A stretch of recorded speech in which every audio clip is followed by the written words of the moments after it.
Apapun yang kau perbuat, perbuatlah dengan segenap hatimu, seperti untuk Tuhan dan bukan untuk manusia.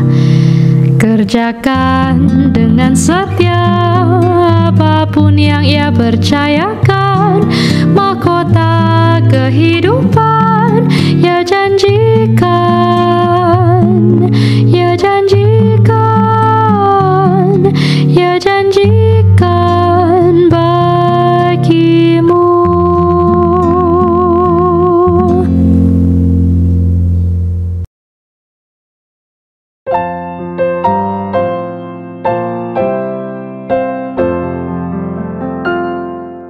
Baik, terima kasih untuk undangan yang diberikan kepada saya pada petang hari ini untuk berbicara tentang Calvin dan panggilan. Seperti yang sudah disampaikan tadi, saya adalah Professor of History of Christianity and Reformed Theology, Profesor Sejarah Kekristenan dan Teologi Reform di Calvin Theological Seminary di Grand Rapids di kota Michigan di negara bagian Michigan di Amerika Serikat. Dan untuk itu saya membawa salam dari kampus saya di Grand Rapids kepada Bapak Ibu Saudara sekalian, baik yang hadir secara on-site maupun juga yang hadir secara online. Salam sejahtera dari Calvin Theological Seminary. Antara Calvin Theological Seminary dan STTRII ada MOU ya, Memorandum of Understanding mengenai kerjasama, tukar-menukar dosen dan sebagainya. Dan untuk itu kehadiran saya di GRII Surabaya pada malam hari ini adalah juga sebagian dari MOU yang sudah disepakati. Sehingga saya boleh menjadi jembatan, dan menjadi jembatan itu enak sekali ya, sebab saya bisa menghubungkan dua dunia, dua negara begitu. Terima kasih untuk kesempatan ini, saya sangat bersyukur. Ya, dan hari ini adalah hari yang amat sangat spesial. Sebab apa? Sebab hari ini adalah ulang tahun dari John Calvin yang ke-515. John Calvin nanti saya akan bahas. John Calvin lahir pada tahun 1509 pas tanggal 10 Juli. Jadi waktu hari ini dipilih untuk saya berbicara di sini, saya sangat bersuka cita. Karena bagi saya John Calvin itu adalah seperti engkau saya. Saya menganggap John Calvin itu engkau saya, kakak saya. Walaupun terpisah 500 tahun, tapi saya kalau lagi perlu konsultasi, saya konsultasi ke dia. Saya baca bukunya gitu ya. Kalau saya lagi sedih gitu, saya kepingin menyanyi mazmur, saya menyanyi mazmur yang dia juga nyanyikan dulu waktu dia masih melayani di kota Geneva. Kalau saya mau perlu berdoa secara khusus, kok Calvin menulis banyak doa-doa yang sudah diterbitkan, saya berdoa bersama dengan Calvin. Gitu. Tapi ya sama aja, sama seperti kakak dan adik kadang-kadang juga suka berantem gitu ya. Jadi nggak semuanya saya setuju dengan apa yang tulis, tetapi bagi saya Calvin merupakan dasar dari teologi. Dan bagi kita orang-orang reform yang kita mengatakan kita memeluk mempercayai menjalani teologi reform, teologi reform itu sebagian besar berangkat dari ajaran Calvin. Untuk itu perlu saya rasa untuk kita mempelajari dan mengenal tentang Calvin. Pada sore hari ini atau malam hari ini tujuan saya ketika kita membicarakan tentang Calvin dan panggilan, bagian pertama dari ceramah saya ini akan mengupas tentang kehidupan Calvin dan panggilannya dia sendiri. Karena bagi saya Calvin itu mempunyai satu perjalanan panggilan yang luar biasa sulit. Jangan pikir karena Calvin pandai dia nulis buku institusi, menulis berbagai macam komentari tentang Alkitab dan sebagainya, berarti kehidupannya mulus sepanjang pelayanannya. Tidak.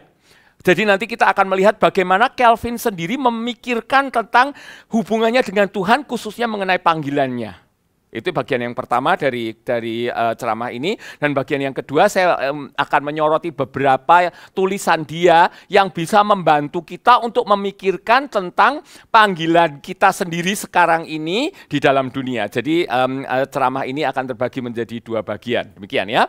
Dan satu lagi yang mau saya sampaikan adalah saya berada di Indonesia selama 7 minggu kurang lebih, dan keberadaan saya di Jawa Timur ini sebetulnya yang menjadi tujuan utama saya ke sini itu nanti pada hari Sabtu besok ini tanggal 13 Juli diadakan Indonesia Calvin Society Conference, pertemuan Indonesia Calvin Society yang disponsori antara lain juga oleh SCTRII, lalu Saat di Malang, lalu Sekolah Alitea, dan sekolah-sekolah teologi yang lain. Diadakannya itu di Alitea, di Lawang, dimulai pada jam 8 pagi. Saya akan membahas, saya sebagai keynote speaker-nya, saya akan membahas mengenai warisan-warisan yang ditinggalkan oleh Calvin mulai dari zaman tahun 1530-an yang masih kita pakai sampai sekarang. Di gereja-gereja kita, di ibadah-ibadah kita. Saya nggak mau nyebutkan sekarang apa itu, sebab saya ingin Bapak Ibu Saudara yang bisa datang, silahkan datang. Pendaftaran masih bisa, nanti kalau tertarik untuk datang, bisa minta linknya ke saya. Begitu ya, oke.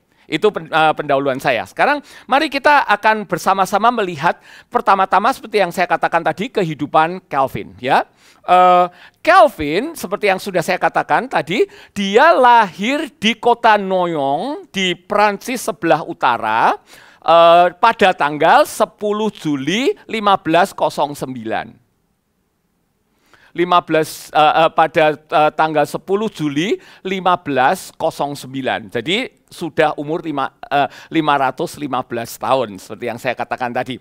Nah, Calvin sebagai seorang Prancis, dia hatinya itu amat sangat terikat dengan negara kelahirannya. Tetapi ketika kita melihat pada masa itu di Eropa, Martin Luther, reformasi tahun berapa? Ada yang ingat? 1517, thank you. Ya, jadi saudara lihat, ketika Martin Luther memulai reformasinya tahun 1517, 95 dalil, 95 tesis di kota Wittenberg di Jerman, Calvin baru umur berapa? 8 tahun. Ya, jadi kita mengenal Calvin itu sebagai second generation reformer. Ketika Luther sudah dewasa, Luther sudah menjadi profesor Alkitab dan dia menuliskan 95 tesis dan sebagainya. Calvin masih anak-anak. Jadi saudara melihat ini ada perkembangan. Saya ini adalah penelitian saya itu tentang sejarah. Jadi bagi saya merunut sejarah, melihat perkembangan gereja khususnya dari bukan cuma satu masa ke masa, dari 1 tahun ke tahun, 1 tahun ke tahun, itu yang saya pelajari, saudara. Jadi apa sih gunanya sejarah? Gunanya sejarah itu adalah bagi kita untuk mengerti kenapa kita sampai di sini melakukan apa yang kita lakukan sekarang. Kita ini sebagai orang Kristen terutama, kita itu bukan tahu-tahu ngarang sendiri, oh tadi lagu do, sol, la, so, do, si, do, re, mi, do, la, fa, mi, re, do. Itu nggak lahir kemarin sore, ya kan? Itu ditulis oleh komposernya di waktunya. Semua yang kita lakukan di dalam gereja, semua yang kita lakukan di dalam ibadah, itu semua ada awalnya. Nah, kerjaan saya itu ngutik-ngutik awal. Saya dari Semarang, jadi kalau omongan saya yang Semarangan ini keluar, mohon maaf. Ya, saya paling seneng ngutik-ngutik barang cilik-cilik gitu loh. Barang yang kecil-kecil, karena apa? Karena yang kecil-kecil itu justru sebetulnya yang menjadi dasar.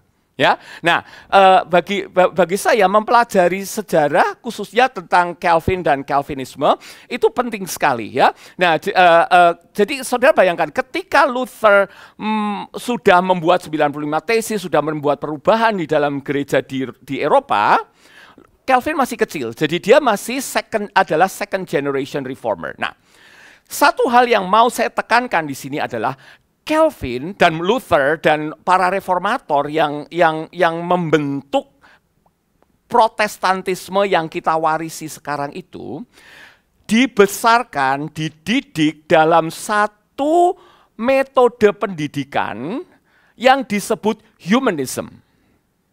Yang disebut humanism. Nah, itu adalah pendidikan di Eropa. Apa itu humanism? Humanism adalah satu cara pandang mengenai kehidupan ini yang menempatkan manusia sebagai pusat, yang menempatkan manusia sebagai pusat orang yang sedang belajar. Ya, jadi intinya adalah belajar. Nah, gerakan humanisme itu mempunyai satu slogan, mempunyai satu moto, yang motonya itu dalam bahasa Latinnya adalah ad fontes. Ad itu kembali ke, fontes itu fountain, mata airnya. Kembali ke mata airnya. Nah, pada waktu itu di Eropa abad 16, abad 15, gereja hanya memakai bahasa Latin. Ya, gereja hanya memakai bahasa Latin. Kalau orang-orang yang tinggal di Jerman zamannya Luther, orang-orang ngomongnya pakai bahasa apa? Bahasa Jerman dong. Mereka ngerti Latin enggak? Enggak. Mereka dengannya paling imam-imam di gereja itu dremimil, tahu dremimil, mumbling, ya. Dalam bahasa Latin yang tidak dimengerti oleh jemaat. Ya. Oleh karena itu salah satu karya Luther yang sangat penting itu bukan 95 tesis atau 95 dalil tadi. Salah satu karya Luther yang paling penting adalah menerjemahkan Alkitab ke dalam bahasa Jerman. Supaya orang Kristen bisa membaca, orang Jerman ya, orang Kristen di Jerman bisa membaca Alkitabnya dalam bahasa Jerman. Supaya apa? Supaya Alkitab tidak ditambah-tambahi. Sebab gereja di abad pertengahan nambah-nambah, oh kalau kamu mau masuk ke surga, kamu harus membeli surat indulgensia. Itu kan gak ada di dalam Alkitab toh. Tapi kan ditambah-tambahi sendiri sama gereja. Supaya apa? Supaya keuntungannya masuk kantong gereja. Segala sesuatu kembali kepada uang, UUD, ujung-ujungnya duit. Dari zaman dulu juga sudah begitu. Ya. Nah oleh karena itu makanya salah satu semboyan dari reformasi itu apa? Sola Scriptura. Ya kan? Lah bagaimana kita bisa sola Scriptura kalau kita tidak bisa membaca Alkitab kita dalam bahasa kita sendiri. Makanya Luther terang-terangan menekankan pentingnya penerjemahan Alkitab ke dalam bahasa Jerman. Nah, Calvin melanjutkan semangat Luther.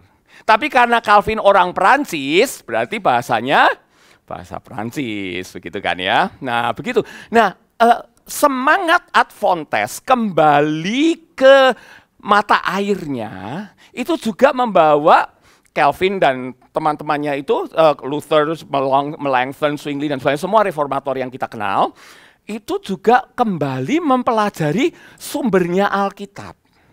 Nah sumbernya Alkitab itu, Alkitab kan nggak ditulis dalam bahasa Latin kan?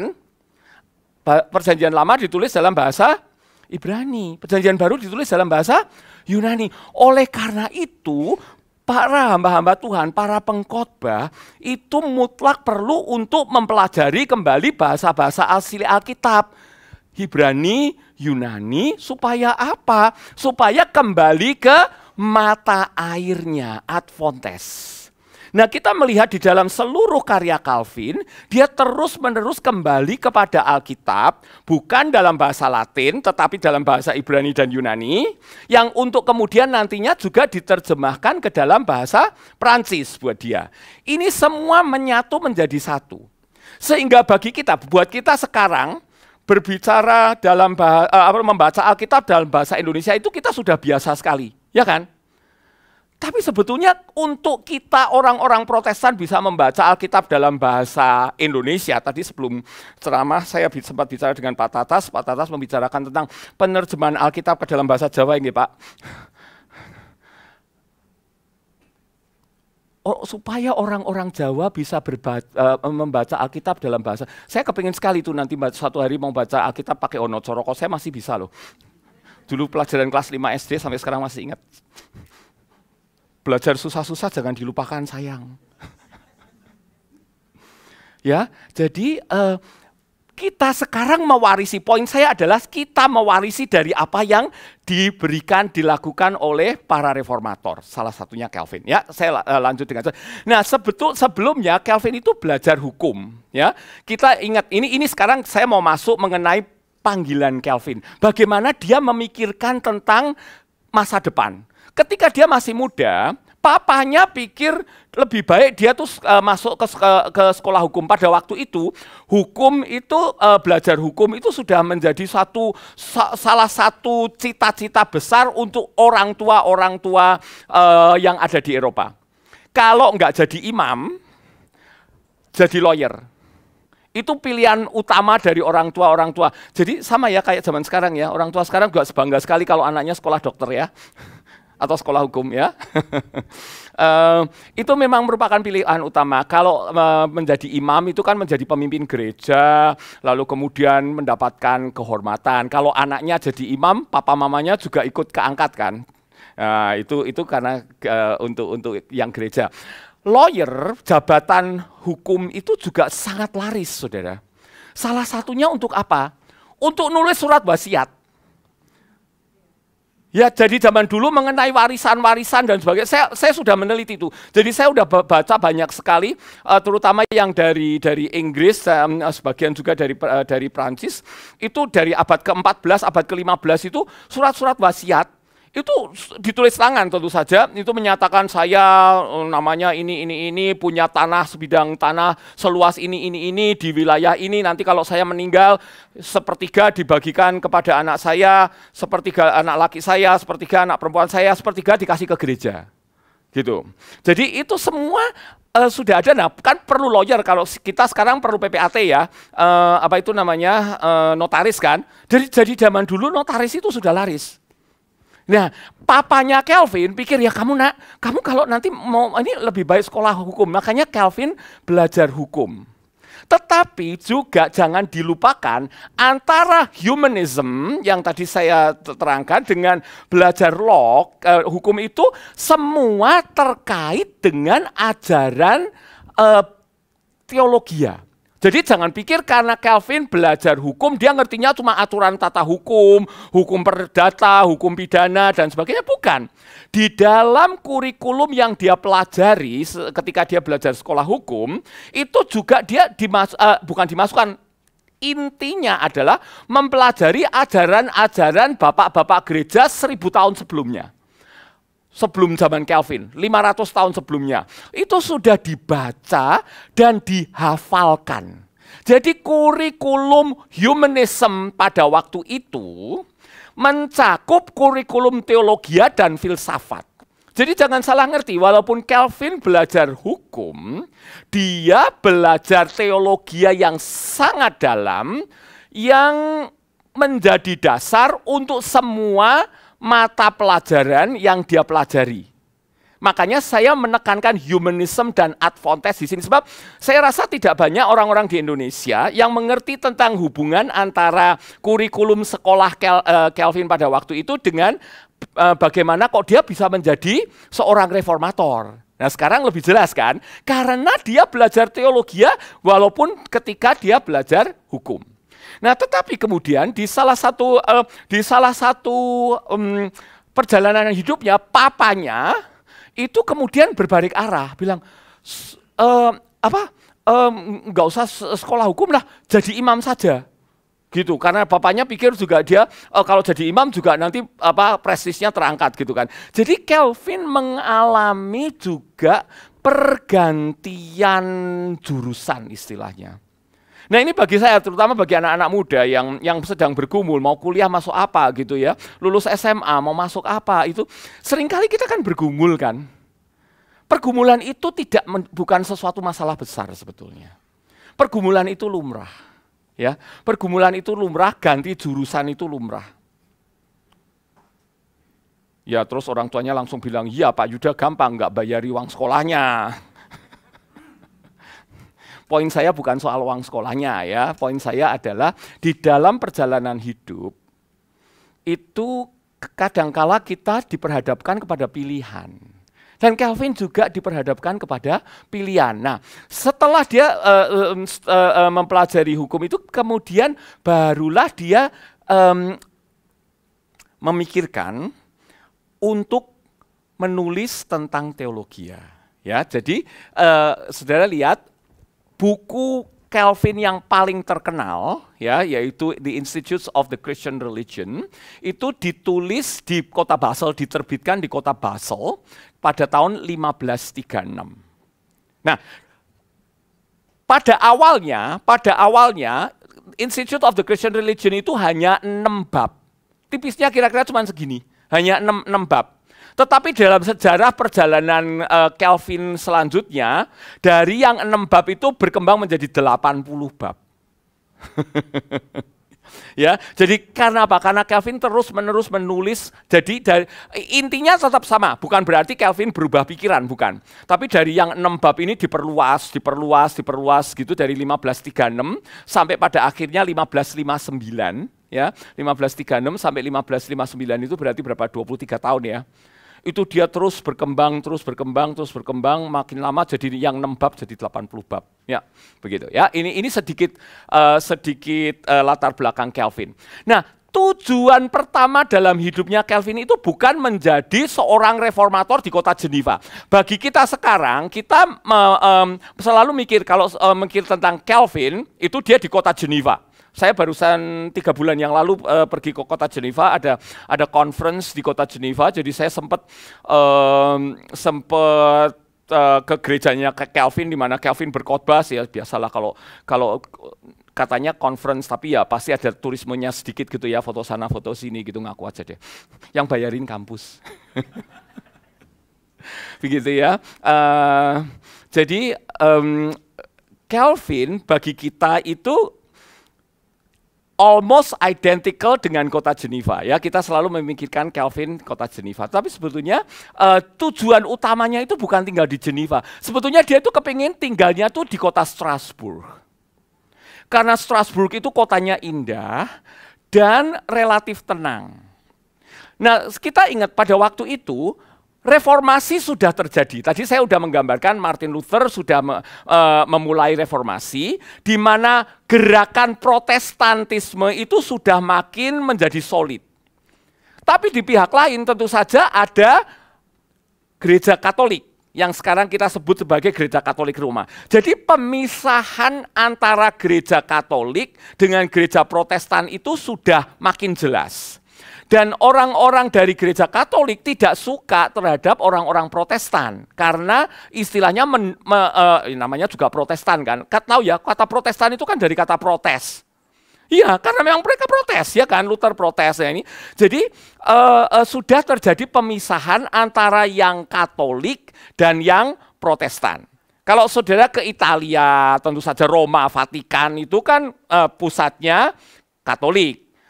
Spanyol, Portugis itu pusatnya Katolik. Perancis juga. Jadi saudara perlu tahu latar belakangnya ini. Perancis juga lebih menerima gereja Katolik. Jadi Calvin yang kemudian menjadi Protestan, tadinya kan tentu saja dia juga dibesarkan dalam lingkungan gereja Katolik kan ya. Calvin yang menjadi Protestan boleh dibilang tidak bisa lagi hidup di Perancis karena pada waktu itu persecution, penganiayaan cukup besar. Kalau saudara mengaku Protestan di wilayah yang Perancis bisa dihukum mati. Bahaya sekali. Jadi Calvin tidak lagi bisa tinggal di Perancis. Jadi saudara melihat juga ini perjalanan hidup Calvin kan. Dia seolah-olah terusir dari tanah airnya. Dia seolah-olah tersingkir menjadi exile, menjadi orang yang terbuang. Begitu kan? Ya, nah, juga pada waktu itu ada tokoh yang namanya William Farel. Ini nggak banyak dibicarakan. Kalau orang-orang ngomong tentang Calvin, tentang teologi reform, jarang membicarakan Farel. Padahal Farel ini sebetulnya adalah tokoh yang amat sangat penting di dalam kehidupan Calvin dan dalam reformasi. Ceritanya begini, kota Geneva. Sekarang saya cerita kota Geneva ya. Tadinya kota Geneva itu juga Katolik. Ya, nah tetapi orang-orang Geneva mulai ngelihat ini Katolik ini kebangetan, sebab mereka itu kan gereja dan pemerintahan itu jadi satu campur aduk nggak karu-karuan, minta pembayaran taxes pajak untuk masuk ke gereja dan sebagainya. Orang-orang Geneva muak. Jadi mereka ngambil suara voting, pemilu, ngadain pemilu, tanya mau Katolik apa mau Protestan gitu. Di bawah pimpinan Farel akhirnya Geneva bilang kita mau Protestan. Bishop, uskupnya Roma yang tinggal di Geneva ditendang keluar. Itu tahun 1536. Jadi berbarengan dengan waktu Calvin menerbitkan buku institutnya yang pertama. Ya, jadi Geneva memutuskan mau jadi Protestan. Oke, itu latar belakangnya. Nah, sekarang Calvin kepengen tinggal di kota Strasbourg. Pada suatu hari ketika dia sedang dalam perjalanan dari Perancis, ingat dia kan terusir dari Perancis. Dari Perancis dia mau pergi ke Strasbourg. Di tengah-tengah perjalanan itu ada perang. Jadi dia nggak bisa langsung ke kota Strasbourg. Dia pikir, aduh ambil detour dulu, ambil apa itu namanya jalan jauh dulu, muter sedikit, menghindari perang, nginep di Geneva. Dia pikir mungkin perangnya itu besok kira-kira sudah hampir reda. Jadi nanti kalau besok perangnya sudah reda, dia mau nyusup jalan ke Strasbourg. Malam itu dia nginep di kota Geneva. Maunya Calvin itu dia tuh mau hidup sunyi, menulis, memikirkan tentang Tuhan, nggak mau di bawah sinar lampu seperti artis begitu, nggak mau dia. Dia mau retreat yang tenang. Tapi Farel dengar bahwa Calvin ada di kota Geneva pada malam hari itu. Nah, Farel datangi Calvin. Nah, ini yang ditulis oleh Calvin. Saya mau terangkan dulu sedikit. Cerita ini, Calvin hanya menulis sedikit mengenai autobiografinya dia, autobiografi sejarah kehidupannya dia, hanya dia tulis di sini, di preface di dalam komentari dia mengenai kitab Mazmur. Hanya itu saja, kita ngerti tentang kehidupan Calvin ini hanya sekelumit. Ya, yang pertama dia tulis begini. When I was yet a very little boy, my father has destined for me to study of theology. Tadinya papanya pikir jadi imam, belajar teologi itu yang paling penting gitu ya. But afterwards when he considered that the legal profession, belajar hukum, legal profession commonly raised those who followed it to wealth. Makin kaya kan kalau jadi hukum, the prospect introduced him suddenly to change his purpose. Jadi dari studi teologi, sekarang suruh studi law. Thus it came to pass that I was withdrawn from the study of philosophy and was put to the study of law. Dia diambil dari studi filosofi untuk sekarang belajar hukum. To this pursuit, I endeavored faithfully to apply myself in obedience to the will of my father. Ini anak baik. Anak nurut papanya, ya, dia nurut papanya. Ya sudah, papa mau saya belajar law, ya sudah saya nurut gitu. But God, ini sudah kalimat selanjutnya ini bagus sekali. But God, by the secret guidance of His providence, at length gave a different direction to my course. Tuhan dengan providensinya yang rahasia mengalihkan, mengubah jalanku. Itu Calvin. Bagi saya kalimat ini sangat menguatkan. Segala sesuatu ada dalam providensi Tuhan. Kita sebagai orang reform kenal ya tentang providensi Tuhan. Ini Calvin menunjukkan apa arti providensi itu di dalam kehidupan yang paling praktis. Ya, hanya mengenai ambil ganti jurusan. Ya, dari teologi ke law itu pun bagi dia adalah Tuhan di dalam providensinya mengarahkan. Sebab pada akhirnya cara berpikir Calvin mengenai hukum, mengenai law itu juga sangat mempengaruhi teologianya. Salah satu contohnya, ketika Calvin menjelaskan tentang doktrin keselamatan. Bagi Calvin, doktrin justification, kita semua tahu ya, justification dibenarkan. Justification kalau Luther kan by faith alone, by grace alone, in Christ alone, betul tidak? Nah, cara Calvin menjelaskan tentang justification, bahwa kita dibenarkan, itu Calvin gambarannya itu adalah seperti dalam sebuah pengadilan, ruang pengadilan. Allah yang adalah hakim, Allah yang adalah judge, hakim, melihat kita orang berdosa. Harusnya kita dihukum di dalam neraka kekekalan selama-lamanya. Ya.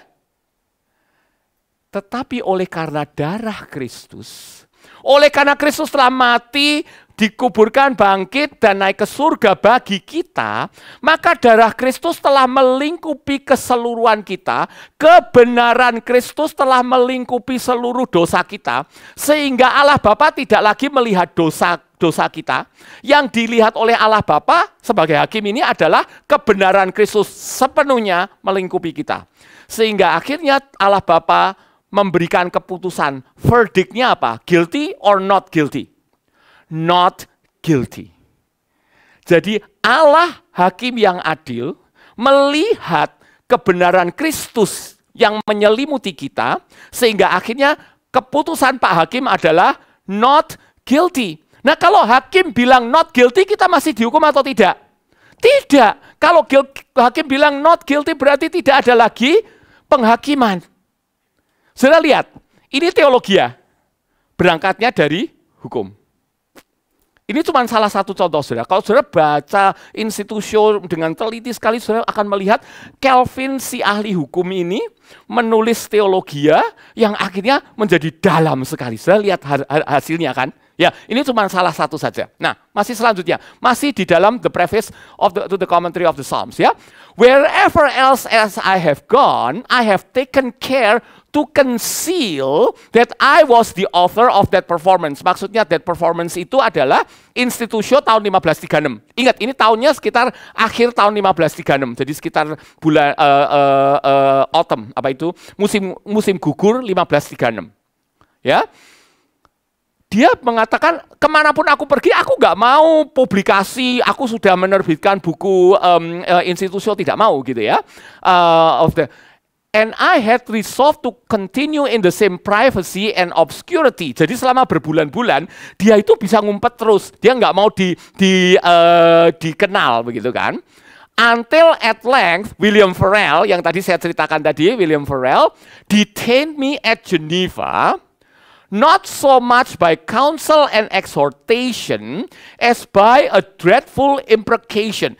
Jadi William Farel itu menyuruh Calvin untuk tinggal di Geneva bukan dengan membujuk, dengan bilang ayolah bantulah aku lah. Ini kita udah jadi Protestan nih, perlu pendeta baru nih, ayolah bantulah. Enggak begitu. Tapi Farel itu dengan menakut-nakuti Calvin. Dia mengatakan begini, which I felt to be as if God from heaven, seolah-olah Tuhan dari surga, laid his mighty hand upon me and arrest me. Seolah-olah Tuhan itu menangkap saya sebagai seorang penjahat. Ini kata arrest ini kan juga perkataan hukum ya saudara. As the most direct read to Star's book to which ini dia menceritakan tentang perang tadi yang dia ceritakan tadi. Saya skip saja karena waktu saya itu jalan terus ya. Upon this, Farel, who burned with extraordinary zeal to advance the gospel, immediately strained every nerve to detain me. Lihat nih, dia pakai seluruh urat syaraf saya untuk menahan saya di kota Geneva. And after having learned that my heart was set upon devoting myself to private studies, for which I wish to keep myself free from other pursuit, ketika Farel tahu bahwa aku mau ngumpet, mau tenang-tenang saja, nggak ngejar kepopuleran, begitu ya. And finding that he gained nothing by entreaties, ketika dia menyadari kalau bujuk-bujuk saja enggak berjalan, enggak berguna, he proceeded to utter an imprecation that God, ini saya senang sekali kalimat ini, that God would curse my retirement, Tuhan akan mengutuk retreat saya. Ya, Tuhan akan mengutuk retreat saya, and the tranquility of the studies which I saw, dan kenyamanan dari waktu belajar yang saya cari. If I should withdraw and refuse to give assistance, kalau aku nggak mau memberikan bantuan untuk Geneva ya, when the necessity was so urgent, sebab ini sangat dibutuhkan. By this imprecation, I was so stricken with terror, dia ketakutan setengah mati, that I desisted from the journey which I had undertaken. But sensible of my natural bashfulness and timidity, I would not bring myself under obligation to discharge any particular office. Ini Calvin, saudara. Dia nulisnya tuh hidup sekali ya. Dia saking ketakutannya akhirnya, aku ini pemalu. Dia mengatakan, aku ini pemalu, aku ini bukan orang pemberani.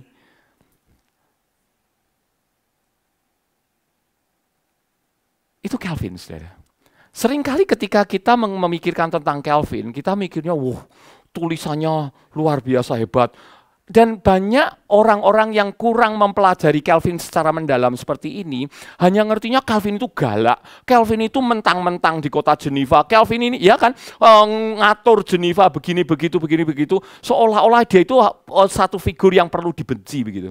Bagi saya itu justru sebaliknya, dengan membaca hal-hal seperti ini, saya justru makin belajar tentang siapa Calvin dan di dalam pergumulannya.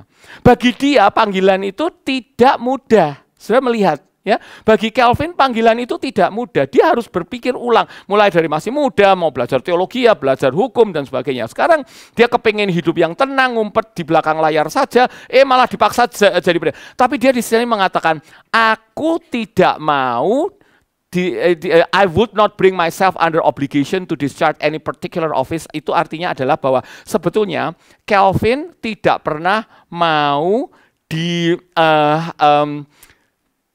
Calvin tidak pernah mau ditahbiskan sebagai, kalau buat kita sekarang itu adalah sebagai ordained ministry.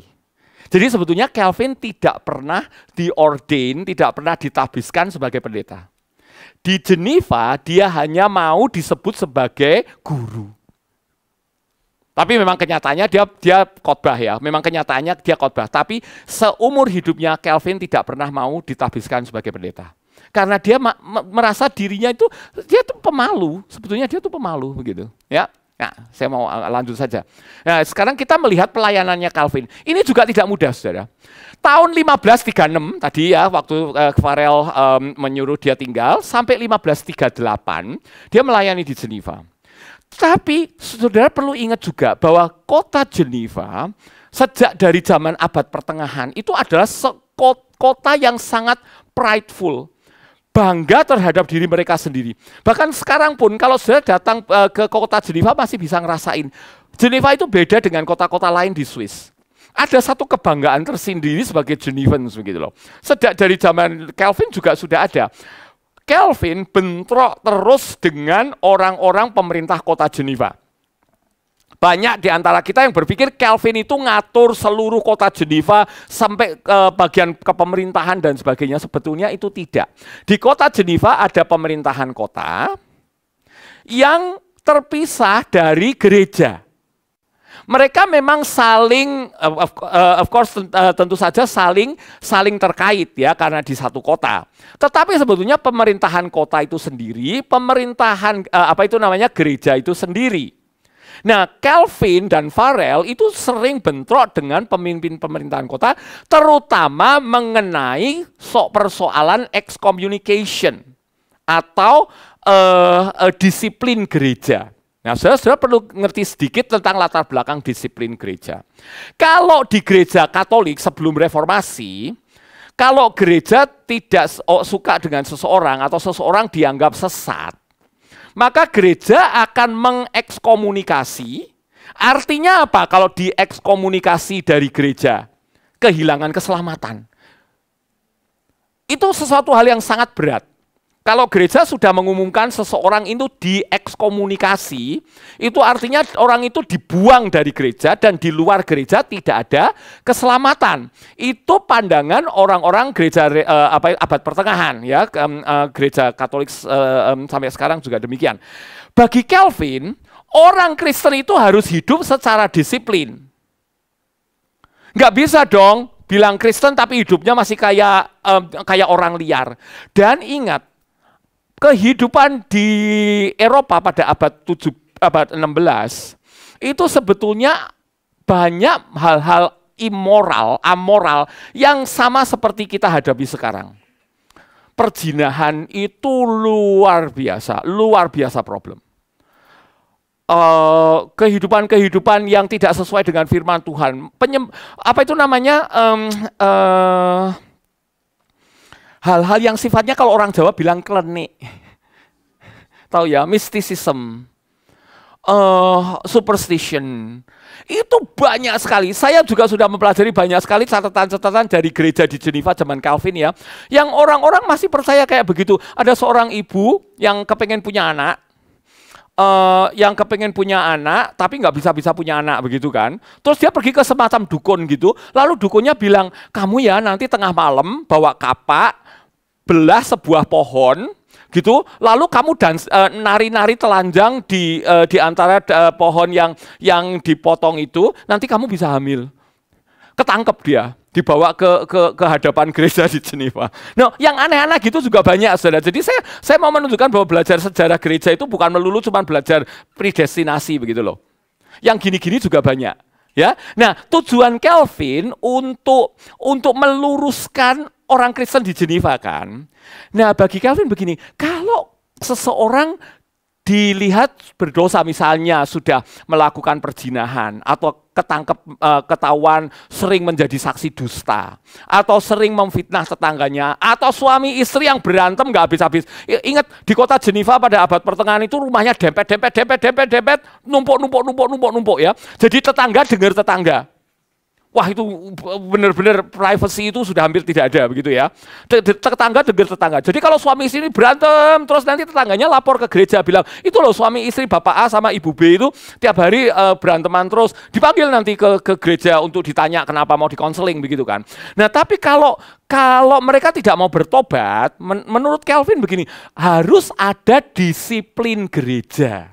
Ya, harus ada disiplin gereja. Supaya orang Kristen itu hidupnya kudus.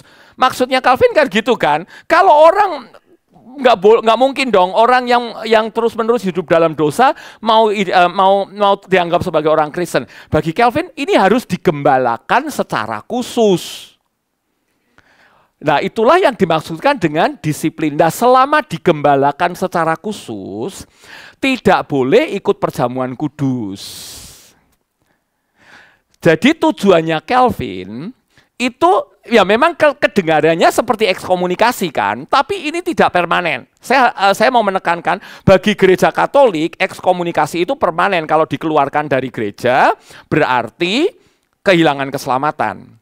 Tujuannya Calvin justru malah sebaliknya kan. Orang-orang diberikan ekskomunikasi, diberikan pembimbingan supaya bertobat, supaya tidak kehilangan keselamatan. Lihat bedanya. Tapi orang Geneva pada waktu itu nggak paham maunya Calvin. Dan Calvin memang juga kadang-kadang dia terlalu ngotot sih. Dalam hal ini saya bilang dia terlalu ngotot begitu ya. Jadi dia bilang harus ditegakkan. Namanya juga masih muda.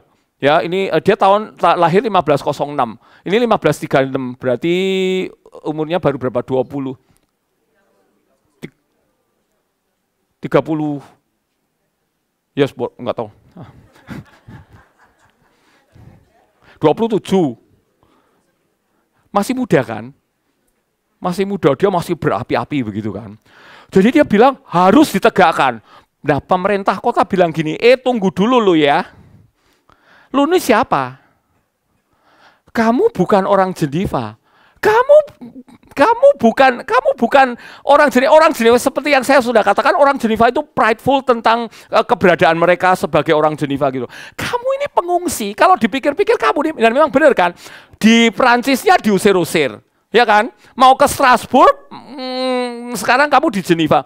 Kamu ini cuma pengungsi. Sekarang kamu mau jadi penggantinya paus, ngatur-ngatur kami seperti zaman dulu. Kami ini udah kick out uskupnya Roma loh, ingat loh.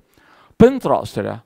Mereka nggak mau, pemimpin kota ini nggak mau. Karena apa? Karena mereka masih suka berdosa juga, begitulah. Itu kan ketahuan kan, orang diatur nggak mau itu karena apa? Karena mereka masih mau kacau. Bentrok tentang itu. Jadi mereka tidak sepaham. Oleh karena, dan masih ada banyak problem yang lain, tapi saya cuma menyoroti satu problem ini saja. Akhirnya terang-terangan Calvin dan Farel itu diusir dari Geneva pada bulan April tahun 1538. Saudara, ini kembali bagi saya pergumulan mengenai panggilan. Ya kan? Tadinya dipaksa-paksa suruh pelayanan di Geneva. Sekarang nggak cocok malah ditendang. Ya. Bayangin kalau Pak Filbert gitu, kita udah bilang, oh ya dari Pondok Indah sini, GRI ini Surabaya butuh gitu. Terus habis itu kita berantem sama dia gitu ya. Terus kita nggak mau dengerin dia, terus dia bilang, pergilah kamu. Nangis dia. Ke Grand Rapids saja belajar di Calvin. Diusir. Nah, dia pergi ke Strasbourg. Kota yang dia cintai. Dan di Strasbourg, dia itu berkembang sekali. Di Strasbourg waktu itu bagian dari Jerman, tetapi ada sekelompok gereja berbahasa Perancis. Ingat, Calvin ini orang Perancis, hatinya itu masih terus kepada orang Perancis. Ada sekelompok refugee bahasa Indonesianya apa ya? Pengungsi, thank you. Ya, pengungsi dari orang-orang yang berbahasa Prancis di kota Strasbourg, ada gereja, Calvin melayani di situ. Dia sangat mencintai gereja kecil di Strasbourg ini. Nah, saya pikir enak kan? Udahlah, ya kan? Calvin menetap saja di sini. Ketika sudah tahu Calvin pergi, gereja yang di Geneva kebakaran jenggot. Mereka sadar, ups, kita butuh Calvin. Mohon lagi Calvin, baliklah. Ya Calvin bilang nggak mau lah. Dia nulis surat, dia katakan, dia mengalami pertentangan. Ketika dia bilang, apakah aku perlu kembali ke Geneva untuk disalibkan lagi? Nggak gampang.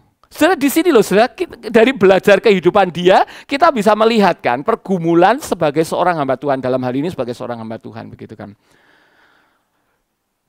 Apakah dia tahu bahwa Geneva membutuhkan dia? Tahu benar. Dia tahu benar. Tapi sebagai manusia, nggak mau dong disalibkan untuk yang kedua kali atau ketiga atau keempat atau kelima. Ini pergumulan berat bagi dia. Nah, ditambah lagi dia tuh sudah senang di kota Strasbourg. Ayo Pak Filbert, gimana kalau menghadapi tantangan seperti ini? Balik ke Graha Familia atau lari ke tempat lain? Ya kan? Ini kenyataan, saudara.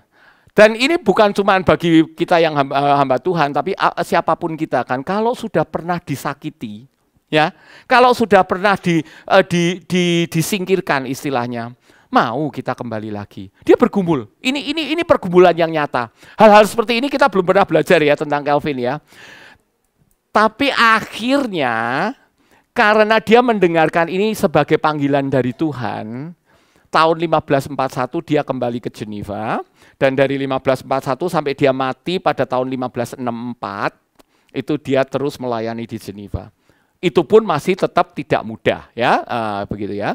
Nah, ini dia menulis surat kepada Farel pada tahun 1540. Ini saya mau baca supaya saudara juga bisa merasakan pergumulan dia. Ya, dia mengatakan, Michael, also the printer, ini ada seorang pencetak buku, has communicated to me at Blacheret, di kota Blacheret, that my return thitherward, kembali saya ke Geneva, might be brought about. But rather would I submit to death 100 times. Ini kalimat dia ini. Calvin ini suka sekali kalimat yang sangat-sangat mendalam begitu. I would rather submit to death 100 times than to that cross. Aku lebih baik mati 100 kali daripada disalibkan di Geneva sekali lagi. Ya. On which one had to perish daily 1,000 times over. 1000 kali lebih berat ya. This piece of information I have wished incidentally to communicate to you, that to the uttermost of your power you may set yourself to oppose the measures of those who shall endeavor to draw me back thither. Berat buat dia, nggak mau lah, ngapain? Aku lebih baik mati 100 kali daripada disalibkan lagi di kota Geneva. Selanjutnya, itu tadi dari suratnya Calvin. By the way, saudara, kita masih punya surat-suratnya Calvin itu yang banyak sekali yang bisa kita baca, yang kita bisa menjadi satu bahan untuk kita mendalami, mengerti hati Calvin. Dan bagi saya, Calvin itu adalah seorang pastor, seorang gembala. Dia nggak pernah mau ditabiskan sebagai pendeta. Tapi hatinya adalah hati gembala.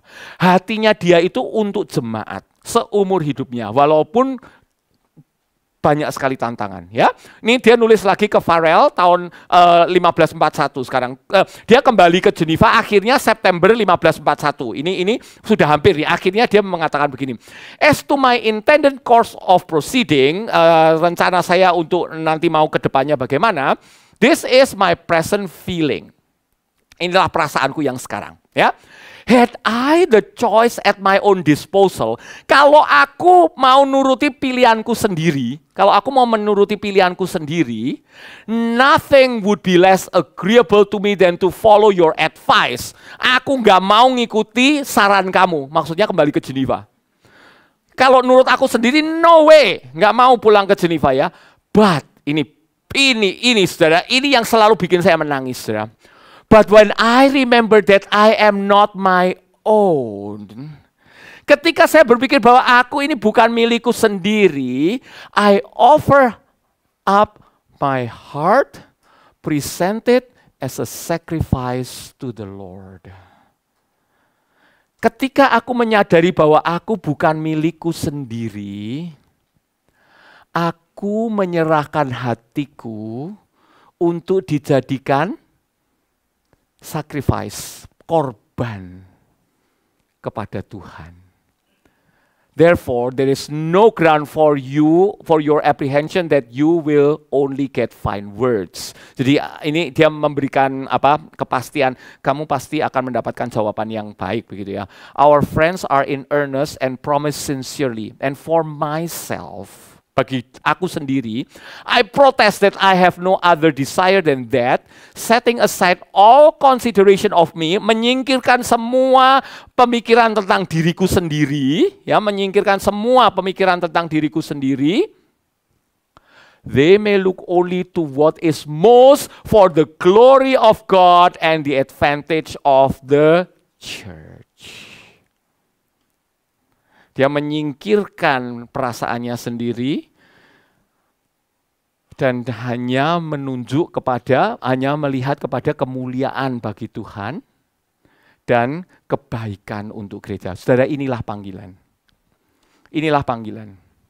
Menyingkirkan apa yang kita harus jalani atau perasaan kita sendiri hanya untuk kemuliaan Tuhan dan kebaikan bagi gereja. Nah, saudara, perkataan Calvin yang mengatakan, I am not my own, aku bukan milikku sendiri, and I offer up my heart, present it as a sacrifice to the Lord, itu menjadi simbol dari Calvin sendiri.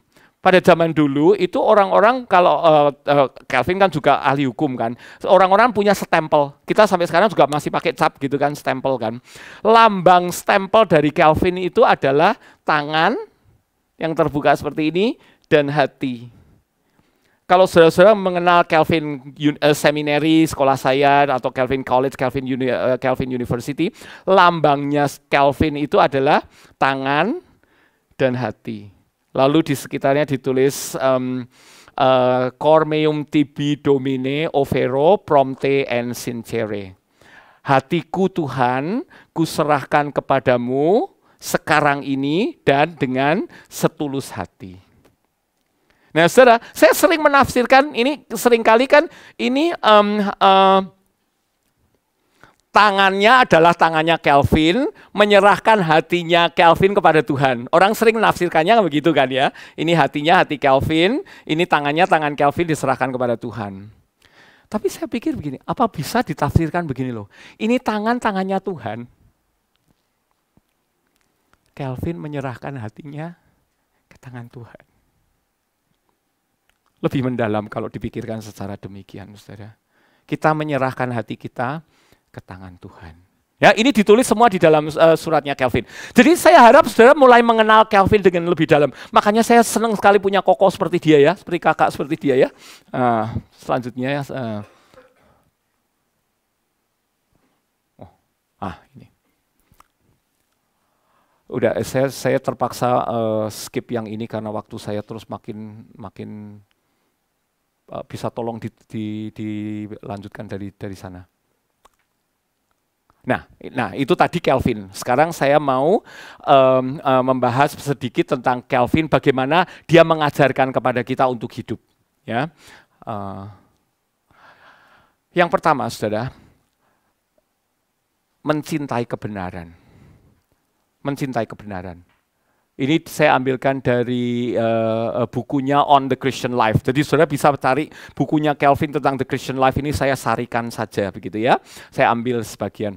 The scripture system of which we speak aims chiefly at two objects. Jadi kalau kita mempelajari Alkitab, tujuan utamanya ada dua. Ya. The former is that the love of righteousness. Yang pertama adalah kita mencintai kebenaran. Ini setelah kita diselamatkan ya.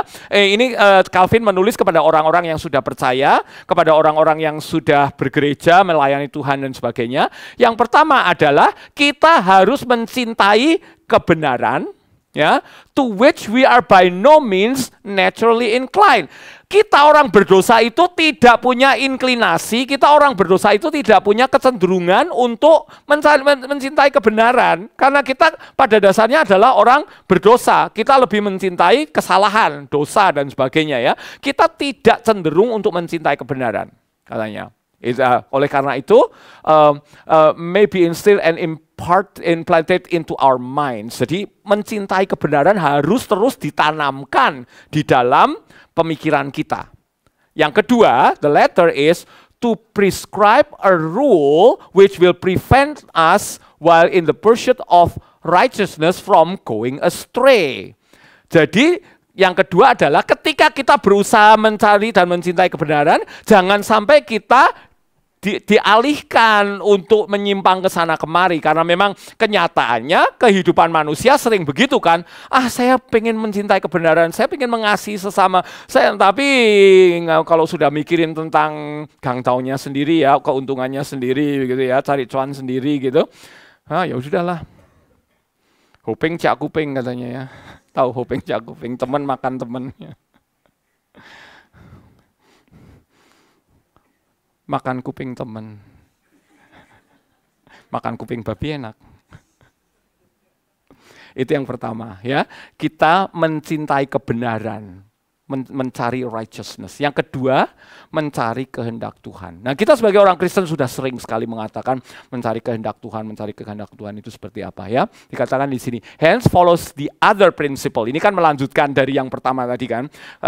Prinsipal yang selanjutnya adalah that we are not to seek our own, bukan mencari kita untuk kita sendiri maksudnya, but the Lord's will, bukan mencari kehendak kita sendiri.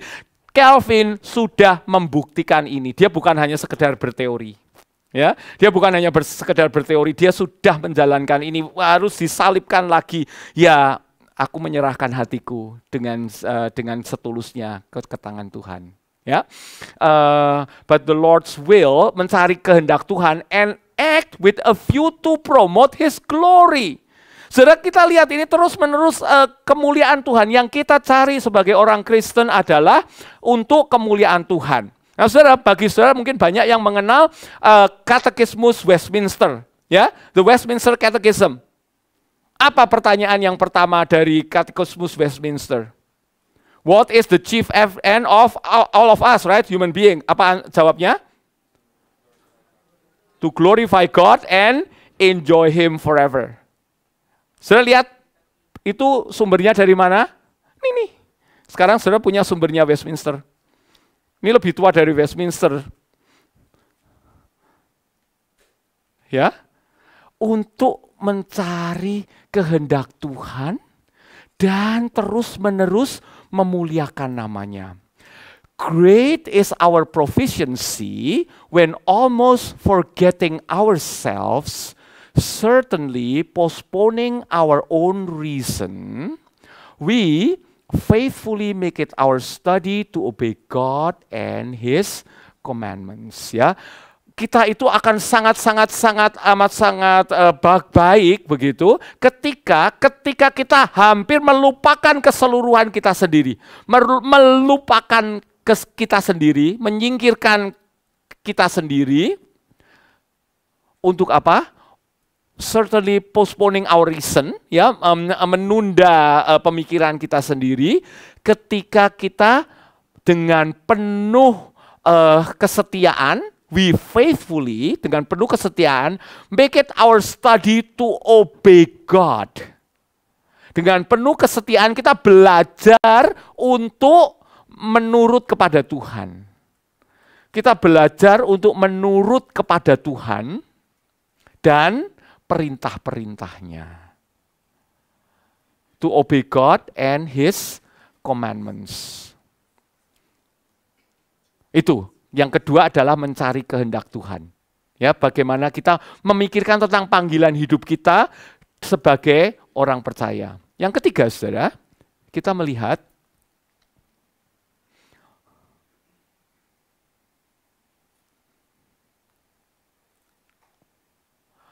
bukan mencari kekayaan diri sendiri, tetapi memuliakan Tuhan. Tentu saja ini semuanya ini kan yang satu terkait dengan yang lain kan. Yang ketiga dikatakan, therefore, if we believe that all prosperous and desirable success depends entirely on the blessing of God.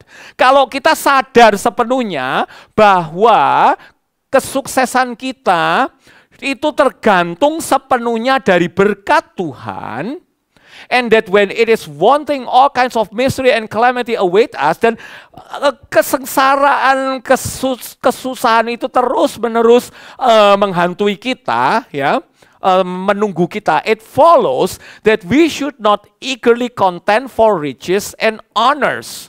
Kalau kita memang tahu bahwa kesuksesan itu hanya datangnya dari Tuhan, dan kesulitan, kesengsaraan itu terus-menerus ada, maka kita bukan mencari kekayaan untuk diri kita sendiri, bukan mencari kehormatan untuk kita sendiri, trusting to our own dexterity and assiduity, hanya bersandar kepada kemampuan kerja kita, keterampilan kita. Jadi kita tidak bersandar kepada keterampilan kita sendiri, or leaning on the favor of man, atau baik-baikin orang untuk mengharapkan supaya mereka juga baik kepada kita, quid pro quo gitu ya. Aku kasih ini, kamu kasih itu dong gitu kan. Orang kan kebanyakan begitu kan. Bukan seperti itu. Sukses hanya bergantung dari berkat Tuhan, ya. Or confiding in any empty imagination of fortune, atau kita berkhayal tentang kejayaan yang sebetulnya cuman khayalan saja, ya. But should always have respected to the Lord. Bukan itu, tapi kita terus-menerus hanya menghormati Tuhan. That under His auspices we may be conducted to whatever lot He has provided for us. Jadi bukannya kita yang mengejar sukses, ya, bukannya kita yang mengejar sukses, tetapi kita sadar bahwa di bawah segala kebaikan Tuhan, Tuhanlah yang provide untuk kita. Tuhanlah yang menyediakan segala-galanya untuk kita. Ini namanya petunjuk hidup baru, saudara. Ya, petunjuk hidup baru. Bagaimana kita hidup di dalam anugerah Tuhan, di mana kita hidup melayani Tuhan. Saya mau tanya, waktu saya masih berapa lama ya? Soalnya kalau saya ngomong terus bisa nggak? Masih sampai? Oh, sampai jam. Oke, good, thank you so much. Ya, jadi masih banyak. Good. Soalnya masih panjang, slide saya ada 30 atau berapa ini. Ya, yang selanjutnya, saudara, memikul salib. Yang selanjutnya adalah memikul salib. Kita orang Kristen sudah terbiasa untuk mengatakan pikul salib begitu ya. Tapi pikul salib itu apa sebetulnya ya? Nah, Calvin mengatakan, we may add that the only thing which made it necessary for our Lord to undertake to bear the cross was to testify and prove His obedience to the Father. Calvin kembali kepada Tuhan Yesus. Tuhan Yesus memikul salibnya itu apa? Karena Dia sepenuhnya taat kepada Bapa. Tuhan Yesus memikul salibnya karena sepenuhnya Dia taat kepada Bapa. Whereas there are many reasons which make it necessary for us to live constantly under our cross. Oleh karena itu, bagi kita, ya, kita juga hidup selalu memikul salib kita atau hidup di bawah bayang-bayang salib kita sendiri. Jadi kalau saudara, kalau sekarang ini kita terbiasa mengatakan memikul salib, itu sebetulnya Calvin sudah menjelaskannya untuk kita, ya. Jadi kehidupan Kristen itu adalah keempat hal ini yang terus-menerus berkaitan. Bukan mencari kehendak kita sendiri, tapi mencintai kebenaran, mencari kehendak Tuhan, bukan mencari kekayaan bagi diri sendiri, dan memikul salib. Ini 4 poin yang Calvin ajarkan untuk kita di dalam kita memikirkan tentang panggilan kita. Nah, dalam hal ini, saudara, kita melihat bahwa panggilan bagi Calvin bukan hanya jadi pendeta. Saya mau tegaskan begitu dulu ya. Panggilan itu luas. Dan saudara melihat sendiri pergumulan dia kan, mau sekolah teologi ya, sekolah hukum dan sebagainya, ada pergumulan. Dan yang dia sebutkan ini di dalam panggilan hidup sebagai orang Kristen, bukan melulu hanya melayani di gereja. Ini kan keseluruhan, apapun kerja kita, apapun kehidupan kita dipanggil untuk hidup sebagai orang-orang Kristen. Jadi ketika kita memikirkan panggilan, yang lebih penting adalah memikirkan bagaimana kita berdiri di hadapan Tuhan.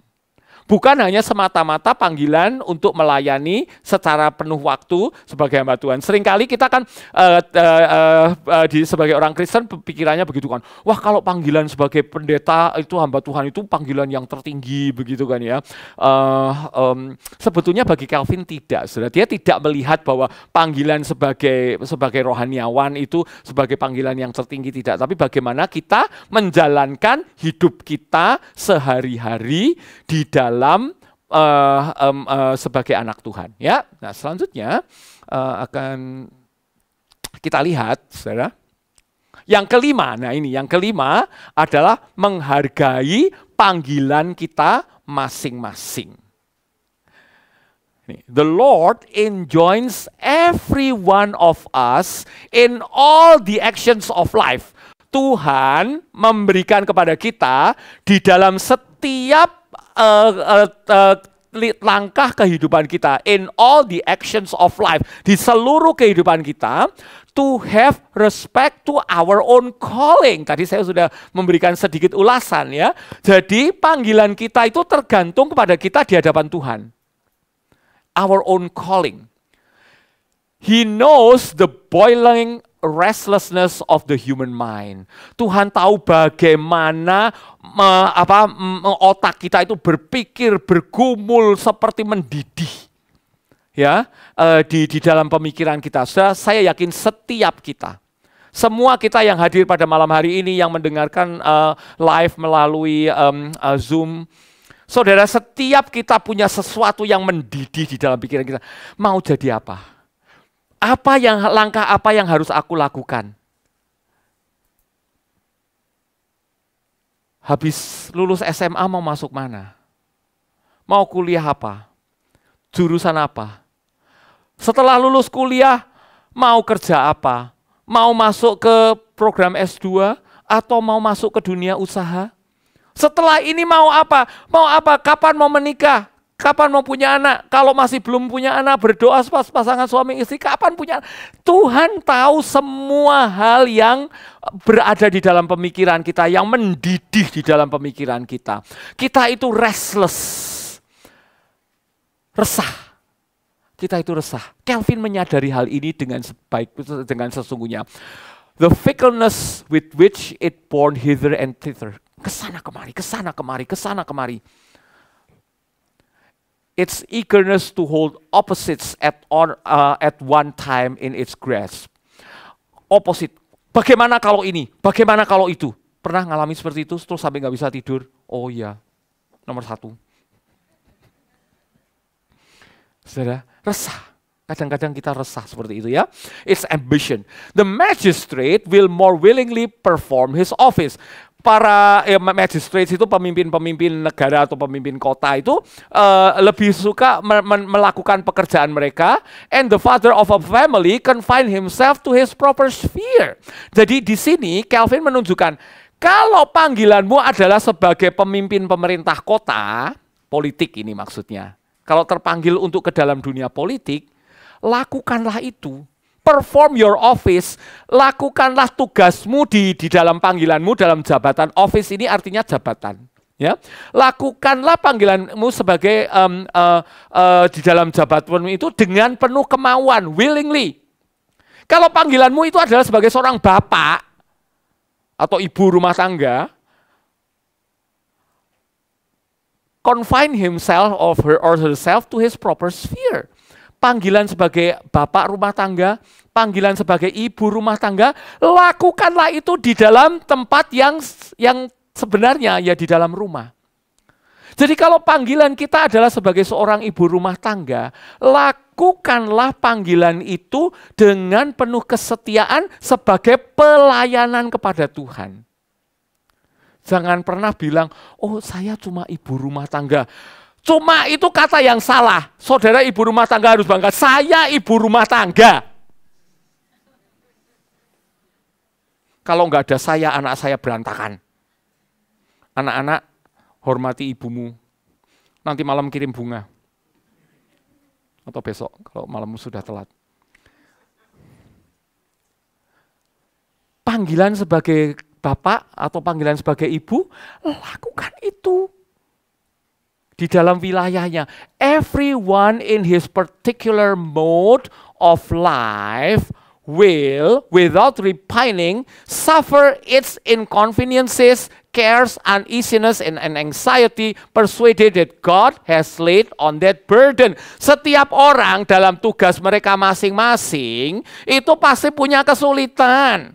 Tadi saya barusan guyon dengan sahabat saya, dia itu dosen di Universitas Airlangga, dosen jurusan bahasa Inggris, kami udah berkawan 40 tahun lebih. Saya undang dia, aku lagi di Surabaya nih, aku lagi nanti malam bicara ke di Geraha Familia. Tadinya dia pikir mau datang, saya udah kasih tahu dia dari sebulan yang lalu. Terus tadi siang pas saya dalam perjalanan ke sini dia WA, Yud, maaf Yud, aku masih koreksi paper mahasiswa ini habis UAS, ini Pak Tata senyum langsung. Dia tahu betapa beratnya jadi dosen. Saya bilang, paper numpuk Yud, nggak kelar-kelar, ngomong gitu, aku nggak bisa datang. Terus saya bilang gini, lah itu kan salahmu sendiri kasih paper ke mahasiswa. Kalau kamu nggak kasih paper kan nggak usah diperiksa, saya bilang gitu kan. Dosen ngasih paper, ngasih tugas akhir, ngasih PR, terus sekarang suruh koreksi ngomel. Saya cuma guyon. Maksud saya untuk memberikan penafsiran secara humoris ya tentang yang ditulis oleh Calvin ini ya. Setiap tugas, setiap pekerjaan pasti ada kesulitannya. Nggak ada toh yang namanya orang hidup tanpa kesulitan. Tapi itulah yang memang Tuhan berikan kepada kita ya. Ada anxiety, ada ketakutan. Tapi itu semua sudah diberikan oleh Tuhan kepada kita masing-masing. Kalimat saya, this too will afford admirable consolation that in following your proper calling, no work will be so mean and sordid as not to have a splendor and value in the eyes of God. Oh, kalimat terakhir ini begitu indah, saudara. Ya. Tidak ada satupun, kalau kamu mengikuti panggilanmu secara proper yang sebenarnya, ya, kalau kita mengikuti panggilan kita secara sebenarnya, tidak ada satu pekerjaan pun yang begitu jahatnya atau begitu jeleknya, yang tidak dilihat, yang tidak mempunyai splendor. Itu apa sih? Splendor itu adalah suatu keindahan, kecahayaan yang luar biasa. Di mata Tuhan itu berharga. Jadi apapun yang kita lakukan di dalam menjalani panggilan kita, bagi Calvin semua itu berharga di mata Tuhan dan bercahaya di mata Tuhan. Waduh saudara, ini membebaskan kita dari banyak hal. Memberi damai sejahtera di dalam hati kita luar biasa. Apapun yang kita kerjakan memang sulit, nggak ada satupun yang gampang. Apakah itu menjadi ibu rumah tangga, bapak rumah tangga, bekerja di sebuah perusahaan, jadi accountant, jadi dokter, jadi nurse, jadi apa saja, guru, dosen, wira swasta. Tuhan memberikan panggilan untuk setiap kita, porsinya masing-masing. Tingkat kesulitannya juga masing-masing.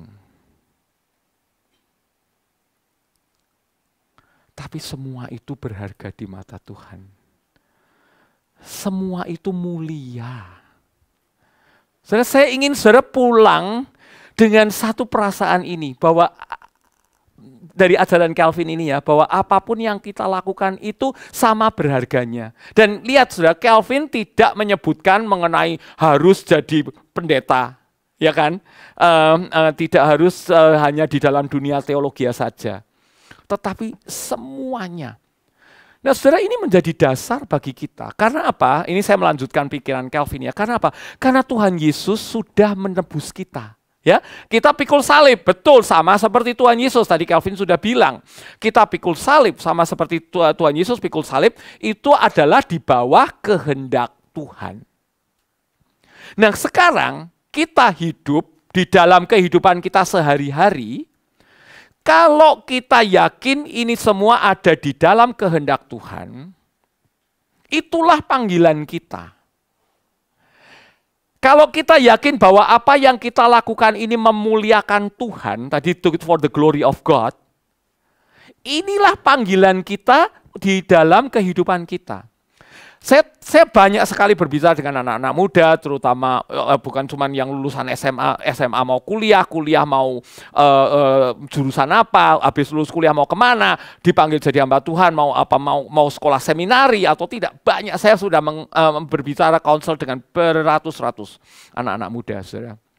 Yang saya selalu katakan, yang saya tanyakan selalu begini, apakah engkau yakin apa yang kau lakukan ini memuliakan Tuhan? Di dalam bidangmu, nggak harus khotbah, nggak harus jadi pendeta, tapi engkau memuliakan Tuhan di dalam bidangmu.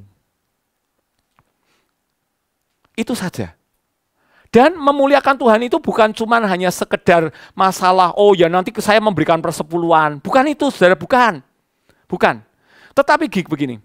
Kita pikirkan, ini sebetulnya saya masih punya beberapa slide lagi yang saya tidak punya waktu untuk menjelaskan. Saya pakai contoh bagi Calvin, 10 perintah Allah.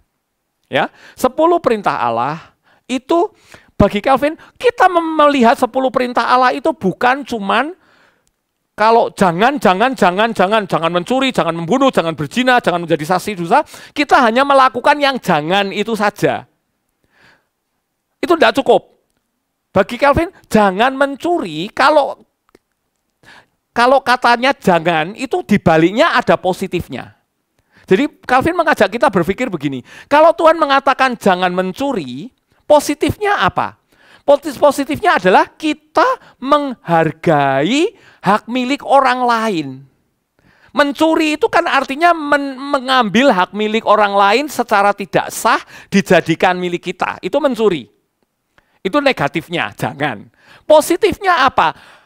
Menghormati hak milik orang lain dan membantu orang lain untuk bisa menikmati hak milik mereka. Oke? Nah, aplikasi praktisnya apa?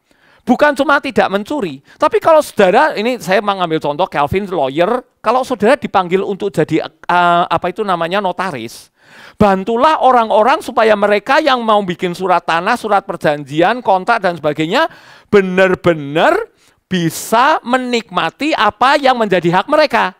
Itu positifnya. Kalau saudara adalah bos, saudara punya perusahaan, saudara punya karyawan yang begitu banyak, jangan mencuri itu artinya apa? Memikirkan kesejahteraan mereka yang sepenuh-penuhnya, jangan abuse power, jangan menindas mereka, tapi berikan kepada mereka fasilitas kemudahan untuk mereka juga bisa hidup sebagai manusia selayaknya. Itu implikasi dari jangan mencuri. Saudara, jadi hidup sebagai orang Kristen itu luas sekali. Jangan berbuat curang dalam segala hal. Kalau saudara berdagang, ambil untung, ya ambil untung, memang harus ambil untung, tapi ambil untung dengan jujur, dengan sebaiknya. Itu artinya positif, jangan mencuri. Melihat itu. Itu yang Calvin maksudkan. Saya kasih contoh lagi dalam dikatakan jangan membunuh, ya, jangan membunuh. Bagi Calvin mengatakan hanya menuruti kata jangan ini. Aku memang tidak pernah membunuh orang, nggak pernah ngambil nyawa orang lain. Itu saja masih tidak cukup. Positifnya apa, kata Calvin? Positifnya adalah bekerjalah sedemikian rupa supaya hidup orang lain itu bertumbuh dan berbuah. Ya, bekerjalah sekuat tenaga untuk supaya orang lain hidupnya bertumbuh dan berbuah. Aplikasi praktisnya apa? Kalau saudara terpanggil jadi dokter, jadilah dokter yang terbaik untuk supaya orang-orang yang sakit sembuh. Kalau saudara jadi nurse, suster, belajarlah dengan sekuat tenaga supaya bisa merawat orang-orang yang sakit supaya sembuh. Jadi bukan hanya mengambil nyawa orang lain, tapi membuat orang lain hidup dengan indah. Kalau saya terpanggil untuk belajar kimia, fisika, biologi, untuk mencari obat, untuk mencari penelitian yang bisa memperbaiki kehidupan, jadilah biolog yang terbaik. Jadilah ahli kimia yang terbaik. Jadilah engineer, insinyur-insinyur yang terbaik untuk bisa membangun rumah-rumah yang baik untuk orang-orang bisa hidup dengan baik. Itu adalah aplikasi dari jangan membunuh. Saudara lihat, hidup orang Kristen adalah hidup yang kaya. Bukan kaya materi, tapi kaya keindahan. Dan itulah panggilan kita. Saudara lihat, yang saya sebutkan tadi ini adalah setiap bidang kehidupan. Setiap bidang kehidupan yang kita lakukan karena kita menjawab panggilan Tuhan dan yakin benar bahwa kita memuliakan Tuhan di dalam apa yang kita lakukan, itu kita sudah melayani Tuhan. Itu kita sudah memuliakan Tuhan. Itu kita sudah menjawab panggilan Tuhan. Jadi jangan saudara takut atau ragu-ragu, aduh saya ini melayani Tuhan. Kita melayani Tuhan. Kalau menurut ini ajarannya Calvin ya, kita melayani Tuhan dengan apa yang Tuhan berikan kepada kita. Dan itu sudah cukup. Saya harus mengakhiri pembicaraan saya sampai di sini.